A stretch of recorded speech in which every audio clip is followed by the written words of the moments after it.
Hello. In the first part of our presentation, we talked about the ways in which we look at language to teach it.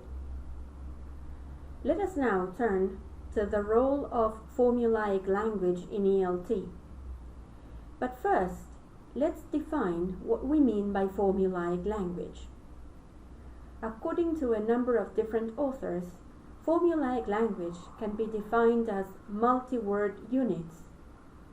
That is to say, combinations of at least two words favored by native speakers in preference to an alternative combination which would have been equivalent had there been no conventionalization. We are referring to sequences of continuous or discontinuous words, or other meaning elements which appear to be prefabricated. That is, they are stored and retrieved from memory at the time of use. That is to say, they are strings glued together. These strings that are glued together in everyday discourse are strings that have become conventionalized in use in a given language, as attested by a native speaker, by the judgment of a native speaker, or by corpus data. So this means that non-native uses of the language are also considered here. We are also considering those strings of words that are recurrent in certain texts, especially when we are teaching English. According to different authors, the term formulaic language can be found in bibliography in different ways, as formulaic sequences, chunks, bundles, conventionalized forms, fixed expressions, formulas, formulae, hollow phrases, lexical phrases, and many other ways of naming these terms. Hitomi refers to the reason why formulaic language is so widespread. He says that in order for formulaic language to be so widespread, it needs to have some useful purpose in communication. The author identifies 5 main reasons why people use formulaic language. The first one is expressing a message or idea, as in the case of the phrase, "the early bird gets the worm." The second one is realizing functions. Most of the functions that we use in everyday life are based on formulaic language. The third one is the fact that formulaic language is used to express social solidarity. Many of the phrases that we use to express emotions, feelings, attitudes are based on prefabricated chunks.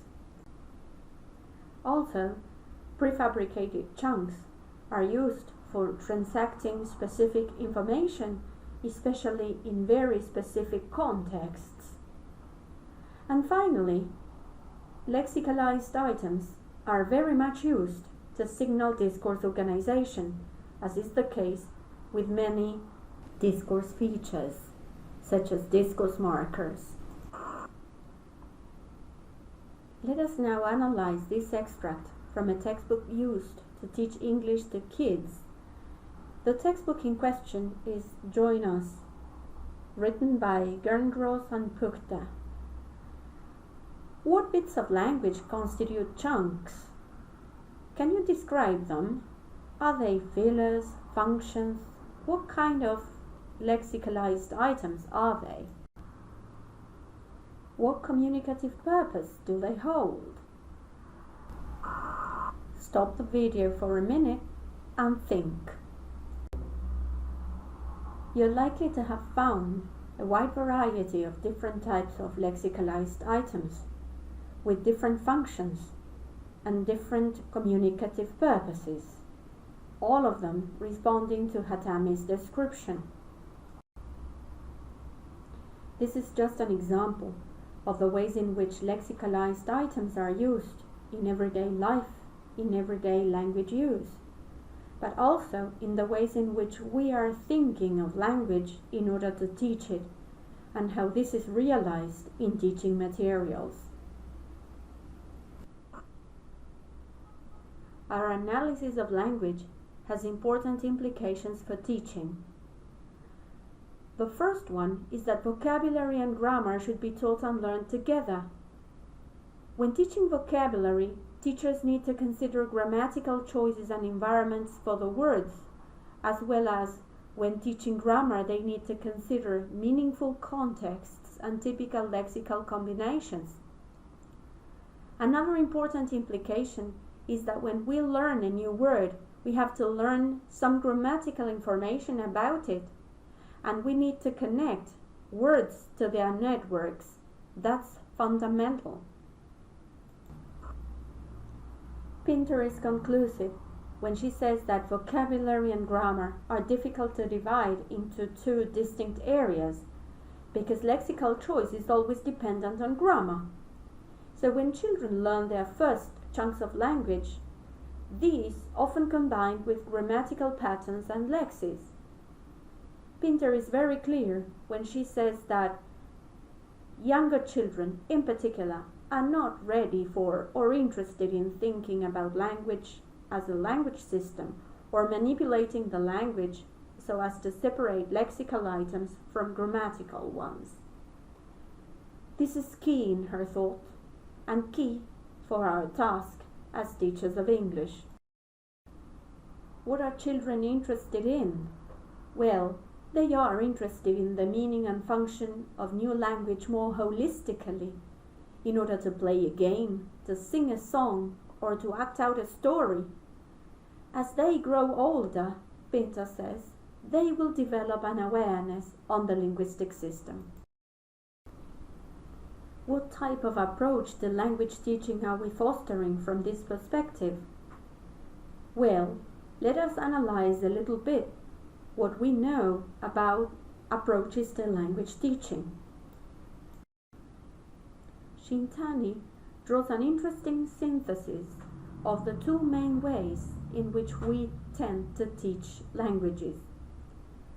On the one hand, we teach languages with a focus on form, what Shintani calls F on F, that is, the incidental development of grammatical knowledge as a byproduct of communication. So this means that by using language for communication, people will develop knowledge on the grammatical system, as well as vocabulary. In contrast, a focus on forms approach, F on FS, is what Shintani describes as language being broken down into discrete elements, that is, words, grammar, rules, notions, functions, which are taught item by item in a linear additive fashion. This means that language is carefully selected and carefully divided so as to be taught one item after the other. Which one do you think is the approach that we will use in order to teach English to young learners? To derive an answer to that question, let us watch the animated version of this picture story used to teach English to young children. In what ways are the principles highlighted in this presentation realized? How can you describe the treatment of language? Is there a focus on form or a focus on forms? What do you think?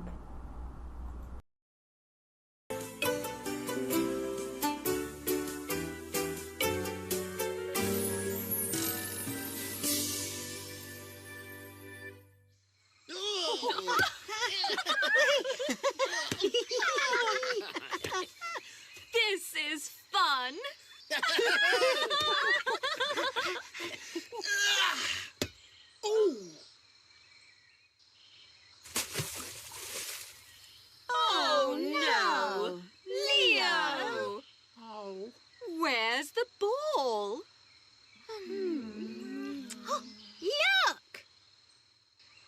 got an idea.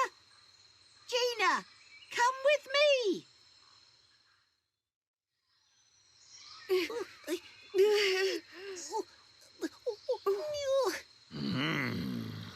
Yummy.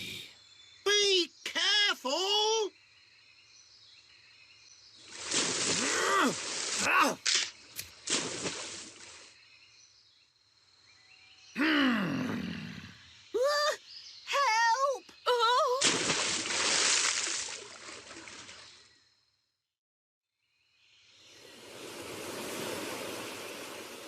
Look!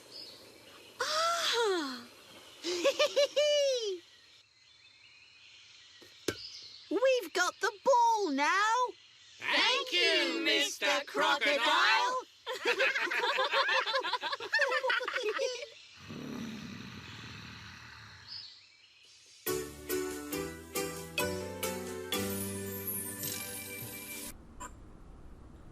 As you must have noticed, the material has a focus on form. Yet, it doesn't sound exactly as you would expect authentic language use to sound. But why? It sounds as if it had been planned to help children learn the language as they are using it, but focusing on specific linguistic features that have been predetermined. Well, that is what Shintani calls a bland focus on form. Attention to the selected linguistic feature is intensive and is placed in the materials and the interactive routines in class to help students focus on a specific linguistic feature that has been predetermined by the teacher. In contrast, when children learn a language in a naturalistic environment, they follow an unplanned focus on form.